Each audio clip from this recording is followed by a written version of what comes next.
I think it's time to revisit Itachi Uchiha. Morality in Naruto is interesting. Certain characters seem to be judged more so based on their intention and their loyalty rather than their actions. Nobody embodies this idea better than Itachi. I want to take a look at the arguments for both Itachi the villain and Itachi the hero and apply that to the way morality is treated in Naruto. Itachi, born in the Hidden Leaf, to Fugaku and Mikoto Uchiha, we all know how skilled and advanced Itachi was as a shinobi. Just a step behind Shisui of the body flicker. He became a genin at age 7, took the Chunin exams all by himself at age 10, and by 11 he was an Anbu Black Ops member. Itachi was a prodigy, a genius, a phenom through and through. But Itachi was selfish. He was a villain. His idea of peace did not consider anyone but his brother and his superiors, his village. The young Uchiha idolized the Leaf. He saw the village as something greater, a community with an even greater purpose than his own clan, than his own family, his own flesh and blood. Itachi throughout the series is hailed for his genius, for his wit, his intelligence, and his observational skills. We've seen how far in advance Itachi was able to plan out certain events and situations, but even so, Itachi couldn't seem to understand why the Uchiha clan members clung so strongly to their name and to each other. Since Tobirama Senju assumed the title of Hokage, they were never given a chance. The second Hokage gave them ownership of the police force, their only prominent role in the village's lifetime. As Orochimaru says it, those who crack down on crime tend to be easily disliked. With the initial thought that they were a clan possessed by evil, and after the existence of Madara and his burning hatred, as well as wars with the clan, Tobirama was strong with this belief. A sensitive clan whose emotions could be easily triggered, Tobirama needed to keep an eye on them, just in case there were any Madara adherents, as Orochimaru calls them, in order to keep his village safe. Even if there were good Uchiha dedicated to the Leaf, like Kagami, who worked directly alongside Tobirama, the second Hokage still instead chose Sarutobi to become Hokage after him. The Uchiha were yet again disregarded. The Uchiha had a claim to the village, to power, just as much as the Senju did. Without the Uchiha, without Madara, there is no village hidden in the leaves. But they were never given any positions of authority in their government. There weren't even any Uchiha on the Konoha Council. There were no Uchiha elders. And again, after Hiruzen, no Uchiha were put in positions in power, and instead they elected to go with Minato as the fourth Hokage. To add on to that, after the Ninetales attacked, the Uchiha were immediately blamed, and then relocated to the outskirts of the village. One small corner dedicated to the strongest clan of the Hidden Leaf, dedicated to its creators. As Senju blood dried out, their power and their influence was still as strong as ever. But the Uchiha were monitored, disrespected, segregated, and not trusted. But Itachi couldn't understand this. He couldn't understand why, in spite of 40 years of marginalization, why the Uchiha remained committed to their family. Itachi attended the Uchiha meetings. He saw their frustrations, their anger, the reasons for the coup. He also knew Danzo's intentions. But he never had the thought to conspire with Hiruzen to try and stop them. Instead, he took Danzo's proposal or threat and chose one person over possibly hundreds of people. Itachi is selfish. He never once thought about all of the people, the individual lives he was about to erase. Itachi killed innocent people, husbands and wives, brothers and sisters, children, people with dreams, goals, aspirations, just like his, people just like Sasuke, people with loved ones. It never mattered to him. Itachi might have saved Sasuke's life, but as we see Sasuke grow into this mentally ill, eternally enraged individual, Sasuke was never truly saved. He didn't get to grow up with a community to support him, to guide him, to love him. Instead, he grew up with unbearable rage. And Itachi's evil didn't stop there. His selfishness didn't stop there. Placing his younger brother in a genjutsu to watch his parents' death over and over again, to remind him that he is and he was helpless, that he was a coward. Itachi is not a good person. Sasuke idolized his older brother, adored him.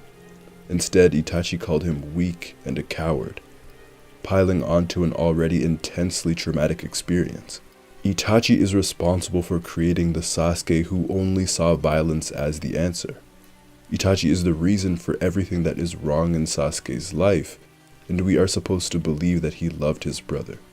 None of this is love. True love would have saw Itachi use the full range of his Mangekyo Sharingan, all of his ability, his experience, his power, to instead fight Danzo and the Anbu. True love would have had Itachi protect Sasuke with his life, and not just his physical body, but he would have protected his little brother from a life of trauma, violence, and unbridled anger. From this perspective, Itachi is a villain, a monster, selfish. But let's look at Itachi the hero. The Uchiha are a clan that feels great love, a genetic bond that is stronger than anything. Itachi embodies this love when it comes to Sasuke. He knew full and well that his brother adored and looked up to him, and Itachi would do anything to save his life. But he also knew that the best way to save Sasuke's life was for there to be peace. Hiruzen states that at 7 years old, Itachi thought like a Hokage. As stated, a genius through and through. Itachi paired this genius with sensitivity. The first sight of war at 4 years old traumatized him. It led him on a path to become strong enough to one day bring peace. In addition to the power he sought, as aforementioned, Itachi thought like a Hokage. Hiruzen said that he paid attention to the teachings and the signs of those who came before them, and he understood the duties of a village and their shinobi. He knew that the Uchiha's anger was not justified. A prideful clan who believed their power was beyond any, inside or outside the village. They felt indebted to a position of power in the Leaf simply because they believed their abilities were so much greater than everyone else's. Itachi believed otherwise. Looking at it plainly, the Uchiha were never under any harm. Sure, they were relegated to a police force, marginalized and unliked, but they were never killed or harmed in any way because they were Uchiha. Their children attended the academy just like any other. Further, from Itachi's perspective, being tasked as police force for the village was an honor, no matter how they got to this position, because it's in line with Itachi's dedication towards peace. So for him, whatever act would save the greatest amount of people, whatever choice led to peace, even if he had to be hated, he was okay with it, for that was the duty of a shinobi.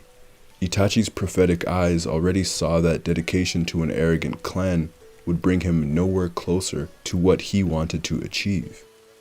The curse of hatred and the will of fire lived inside Itachi, but they were never truly in combat with each other. The curse of hatred was an ideal that led to the Uchiha's self-righteousness. With their roots being traced back to their ancestors, the Otsutsukis, this was reason enough for them to believe that their clan, their blood, was their right to power. Understanding this ideal and its history, understanding Madara's failure, and how his selfishness opposed Hashirama's selflessness, how the will of fire ended up being stronger than the curse of hatred, it's easy to see why Itachi could subscribe to this. Anything that could bring peace to a shinobi world filled with violence, Itachi was committed to it. More than that, Itachi was pressured by his clan to uphold the curse of hatred. Fugaku only saw his son as a pipeline between the Leaf and the clan. He only supported Itachi's success when it benefited the Uchiha, and the Uchiha members themselves went out to accuse Itachi of killing Shisui. The clan had already distanced themselves from Itachi and from the Leaf, and yet he was still here dedicated to preserving their reputation. But what they didn't seem to understand is the magnitude that a coup would have had on the Leaf. It would become a bloodbath, and surely evolve into a world war. This could mean thousands and thousands of casualties. The Leaf destroyed, Sasuke killed, and Itachi himself killed. Jeremy Bentham and John Stuart Mill's classical utilitarian principles seem to align with Itachi's, but Itachi takes it much further. Utilitarianism is a form of consequentialism that looks at how consequences of certain actions affect people. In its simplest form, If the consequence of an action benefits a greater amount of people than it harms, then it is the morally acceptable and correct action. However, when we get into murder and innocent people, that's when utilitarianism gets a little murky and complex, as Kant's categorical imperative gets put into play and a bunch of different factors get involved. But this is all to say that Itachi takes the simple parts of utilitarianism and takes it to another level, when he essentially decides that the ends justifies the means. For Itachi, there really was no choice. He knew that if push came to shove, a civil war would destroy the very peace he sought after. Obito said it himself, it could spark the fourth ninja war. Innocent lives would be lost. It would mean the death of Sasuke. Even brushing Danzo aside, there was the looming threat of Obito, who aimed to destroy both the Leaf and the Uchiha. Obito nearly succeeded with the Nine-Tail, so stopping both Danzo and the Anbu, as well as Obito, and trying to save both the clan and the Leaf in one night was impossible. Itachi made the only decision he could. Itachi ended up saving countless lives and future lives. Imagine the Leaf Village touched by war, and the casualties being some of the young academy shinobi we all know and love. Rock Lee, Neji, Ino, Shikamaru. The Hyuga clan, the Aburame clan, all of these prominent clans and individuals, Itachi saved them all. The Uchiha's death was inevitable, and so he put them to rest and maintained their reputation. After the massacre, the Uchiha would be known as a once powerful clan who were only disliked because of their arrogance and their status as police force, not for their attempted coup on the Leaf. Itachi bore all of this hatred and trauma and saved hundreds because he was a hero. Itachi's intentions as he tells the truth to Sasuke are what's important, as they are the representation of one's own heart and of one's character. Itachi did all of those things so that Sasuke could be hailed as a hero and maintain their clan's honor, one that was rapidly fading, if not already lost. When he was reanimated, he helped his brother find a sense of closure, and he owned up to his failures. He saved Killer Bee and Naruto. Itachi ensured that Naruto wouldn't make the same mistakes that he did, falling into the idea of carrying the world's burdens solely on his shoulders.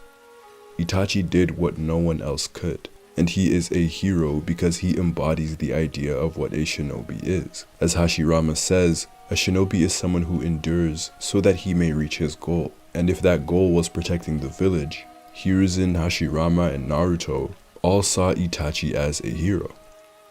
At 14 years old, he had one night to make the hardest decision that any 14-year-old could ever have to make, a decision that ended up saving people.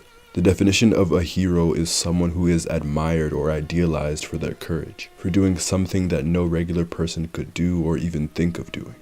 That is the perfect definition of Itachi Uchiha.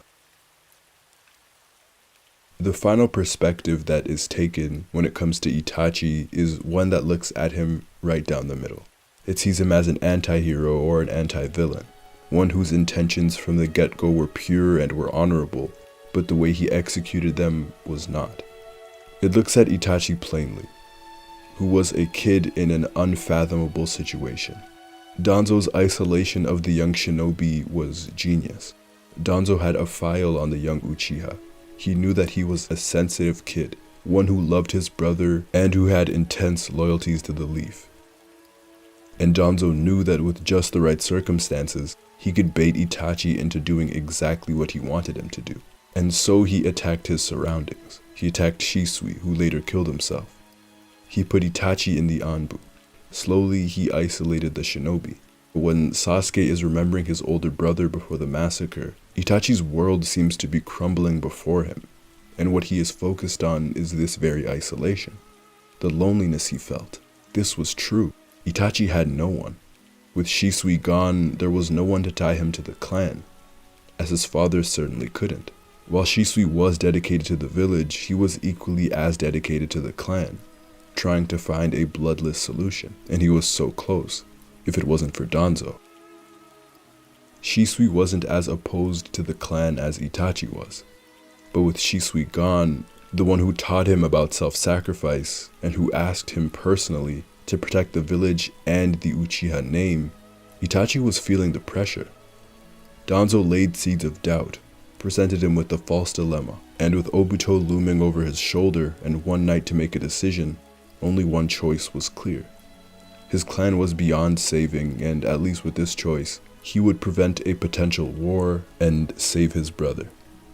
Itachi, alone, surely felt like he had the weight of the world on his shoulders. Pressures to be a great shinobi, to honor his now fallen best friend's wishes, to save his brother.